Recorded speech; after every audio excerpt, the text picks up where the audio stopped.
What's up, everybody? Welcome to another video. Today I want to kickstart the video by saying I just broke up with CapCut. So this editing will be slightly different from what you're used to, but other than that, should carry on as usual. Anyway, let's continue. Hi, my name is Maria, and today I will be discussing my personal theory of practice. You may be wondering, Maria, what do you mean personal theory of practice? You're not a scientist, you don't do theories, but I do.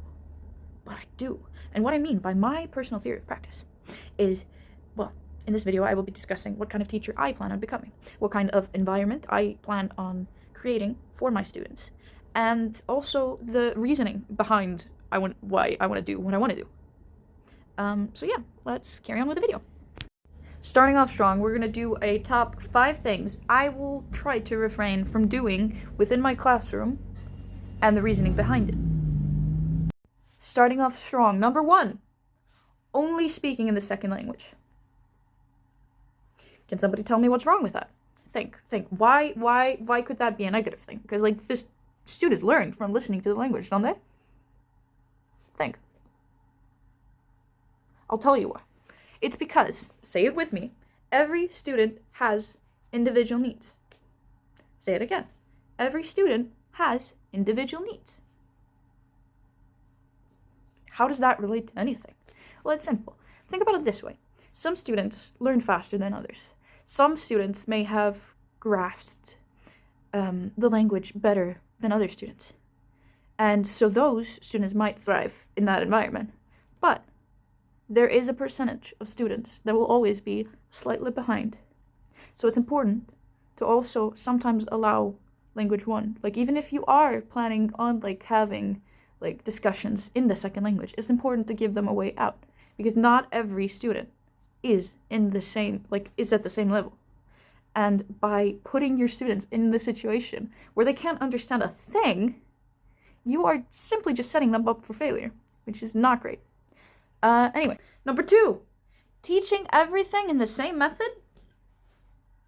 Are we dead ass right now? No. I will tell you why I won't be doing that. It's simple. As I said before, say it again. Every student has individual needs. And by only teaching in one method, you are limiting the students. Plus, class is going to be boring. Number 3, promoting Duolingo. This one's personal. Why won't I be promoting Duolingo? Well, it's simple. What started off as a free language learning app has now turned into a greedy corporation that makes learning almost unbearable because there are so many ads and you can only do 2 lessons a day now. It used to be like you could do up to like 5, you could do up to 10 without, like, if you kept doing it without mistakes, you could continue forever.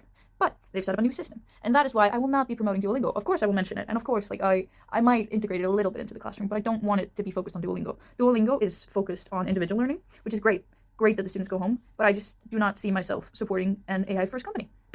Hi, this is Maria in editing mode. I just want to clarify with the whole Duolingo thing. They just updated it when I said all that. I don't hate the app as a whole. Instead, I want to change the answer. So number 3.2 is this. Number 3, promote only one app. What do you mean? Well, it's simple. Like I just said, with Duolingo's unreliable. So are other apps. I've noticed there's been an increase of apps and all kinds of stuff that used to be free. They're starting to put a paywall behind everything because in this economy you need it. So I will be introducing the students to all kinds of games, all kinds of methods, all kinds of apps they can find on their phones, all kinds of stuff. But I'll make sure to let them choose which ones they want to use.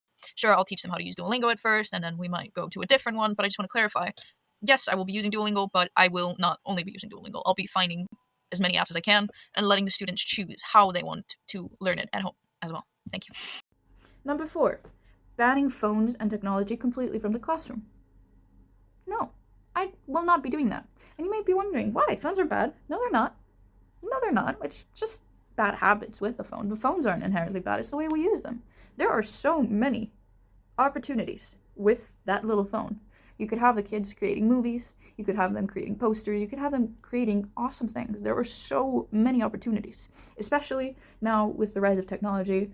Everything has become more accessible than ever before. So yeah, I will be using technology in my classes and teaching the kids the different apps. I will be teaching them, like, valuable skills that they can use to create things on their phones. And finally, number 5. This is not connected to any theories.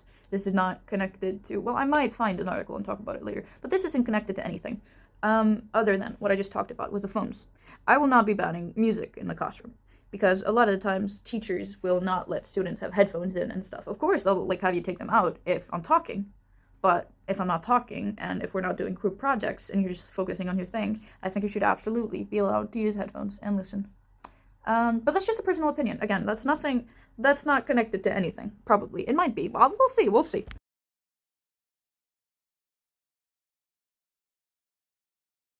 Hello, I'm currently under the bleachers, and I will continue to record the rest of this video in random locations to keep you engaged, because it's a lot more fun that way, rather than me just sitting on my couch.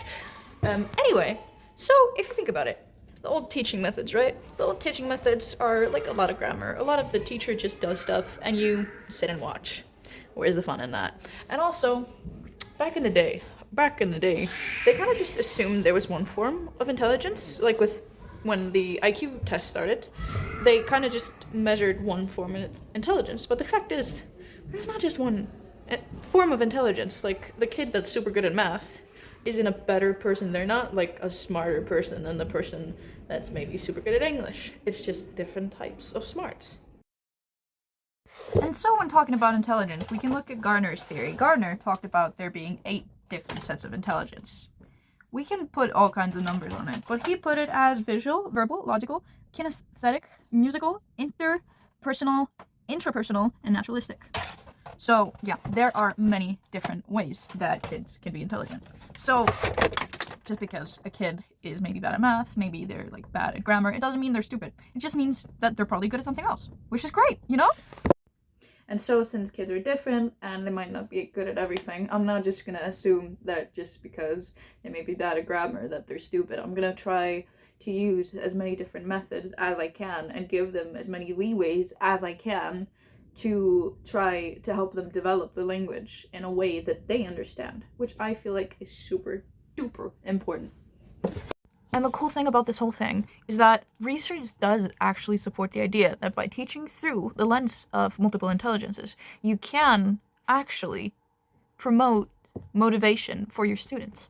And the research paper that I'm going to link actually showed that I'm going to directly read this from the conclusion. The research results reveal that, consistent with the most past research results, it reveals that teaching with multiple intelligences indeed could effectively promote learning achievement and motivation to learn. How cool is that? Like, yeah, so that is why I will be trying to use different learning methods and teaching with the idea that my students are different. My students are good at different things. Just because one student's not great at one thing doesn't mean they're bad. They're good at another thing, probably. Hopefully. You know? And I myself relate to being like the kid sitting in the back of the room being like, oh god, like I can't focus, because, you know, that's just how it is sometimes. But I want to make my lessons as engaging as I can. I want the students to like come home and be like, oh yeah, like we didn't learn today. But they did learn through all kinds of different methods, but I made it so fun that they didn't even realize they were learning, you know? Anyway, yeah, I never actually came into teaching with the goal to become a language teacher. That sort of just became a thing that I thought could be interesting, because I myself want to travel the world, and I think learning to be a language teacher is a great way for that. And I also think it's really important to give people the tools to communicate with each other, to talk to each other, because, like, as soon as I learned English, it's opened up a whole new world. And, like, I wish I knew better Danish, because that way I could communicate with a lot more people. Like, by knowing more than one language, you're able to communicate with the rest of the world better, you're able to connect more to different cultures, you're able to, like, talk to other people from all over the world, which I think is super duper cool. And that is kind of why I kind of want to focus on CLT in my language teaching journey, which is communicative language teaching. I want to use more of the modern view of it. And the modern view is that learners should be engaged in interaction and meaningful communication. And I think that the topic should be related to the kids' views to the world that the kids live in or things that interest them. I think that it's very important that it feels like it matters to them. And another really important bit of it is that language learning is a gradual process that involves creative use of language and trial and error, although errors are normal, which is super important.